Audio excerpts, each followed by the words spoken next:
for those who lost their lives in Iraq? This is the question that I want to raise. One of the oath of office says to take care that the laws be faithfully executed, and our colleague, Congressman Kucinich, has included those very, very precise words in one of his articles. And so, if I might, one of the premises of this whole issue of the Iraq War was the representation of the government, the administration, the commander-in-chief, the presentation made before the United Nations. What I believe is ignoring 2002, where we gave the president the right to use force if all other things didn't work. Mr. Fein, can you help me with juxtaposing the representations that were made, the players in the representation, and Article 1, Section 8 about Congress declaring war, but just focus there as to whether or not our duty to, if you will, protect the institution on behalf of the people of the United States, is there some merit there as we might look at those facts? Yes. James Madison said that a people who mean to govern themselves must arm themselves with the power that knowledge and information gives, and that a popular government without popular information is a farce. And obviously the Congress of the United States is making its deliberative choice to authorize war not based upon information in the hands of the executive branch.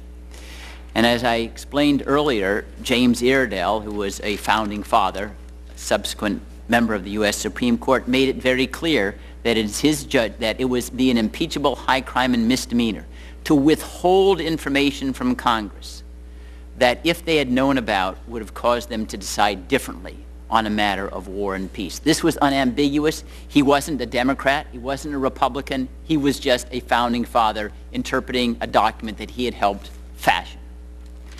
Now, based upon the administration's own former occupants of office, including George Tenet and others who had served in the CIA, that have not been denied by this administration, there was withheld from this Congress strong information that Congress had a right to evaluate on its own, not just based upon President Bush, that undercut the idea that there were weapons of mass destruction in Iraq that the president held out as a justification for Congress to authorize war, and that al-Qaeda was in cahoots with Saddam Hussein. And this is information that comes out from Bush administration officials. Now, it may be true that's been quoted by Congressman King that Madeleine Albright or Albert Gore made statements that Iraq has these kinds of weapons or collusion. But what was their information based on?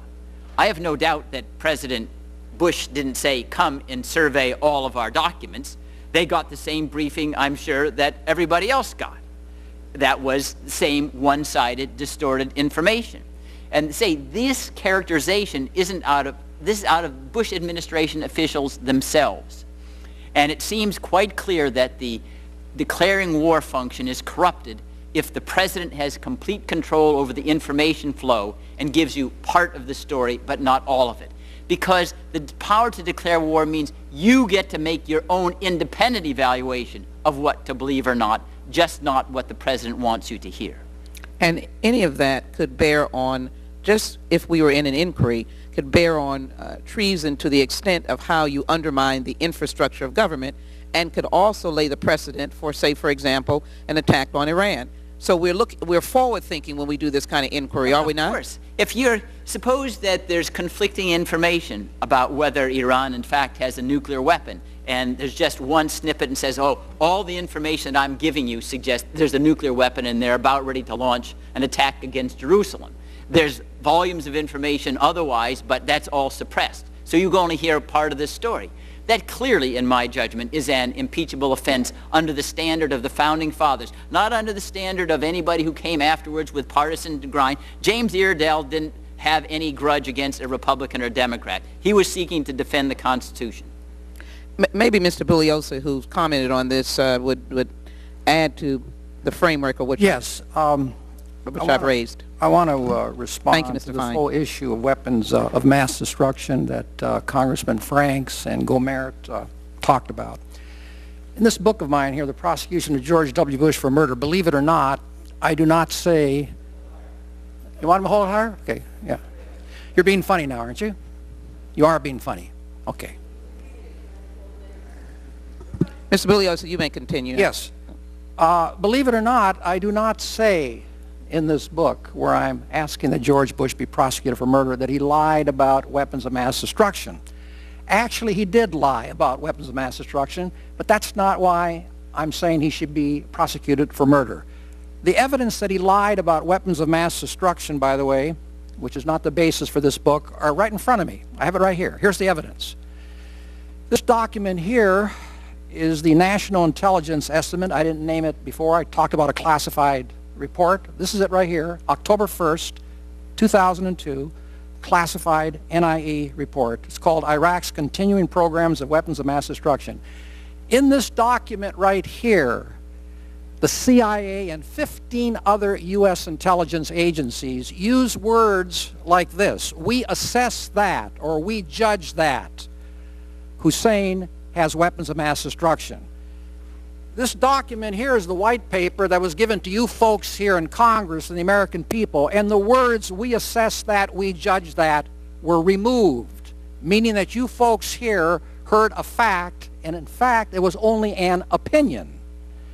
Number two, on nuclear weapons, this document right here, the classified report, has several important dissents.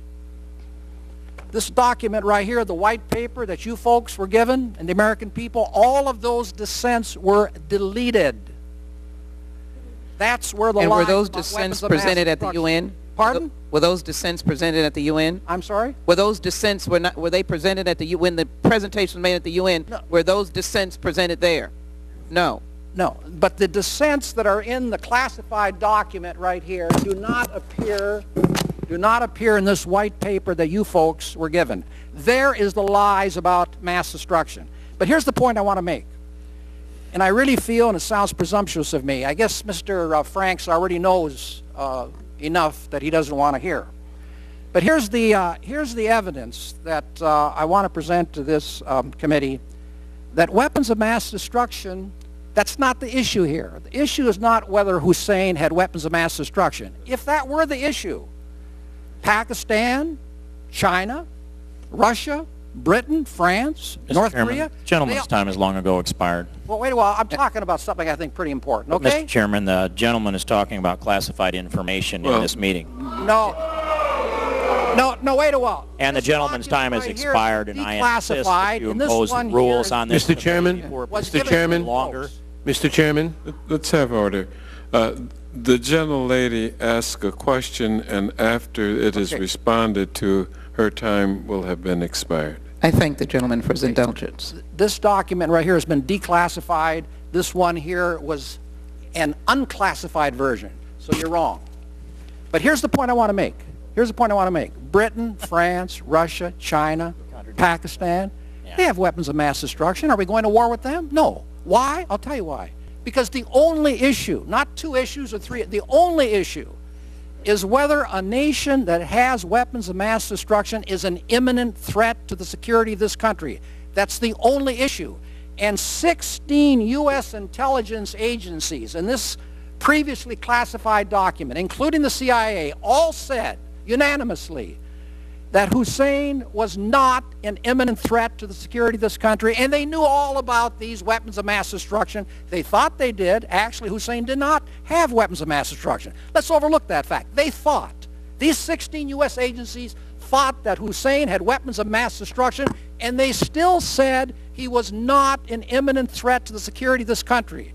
It's a terrible non sequitur to say that just because you have weapons of mass destruction, you're an imminent threat to the security of this country. The proposition that Hussein was an imminent threat to the security of this country is outrageous on its face. Why? I'll tell you why.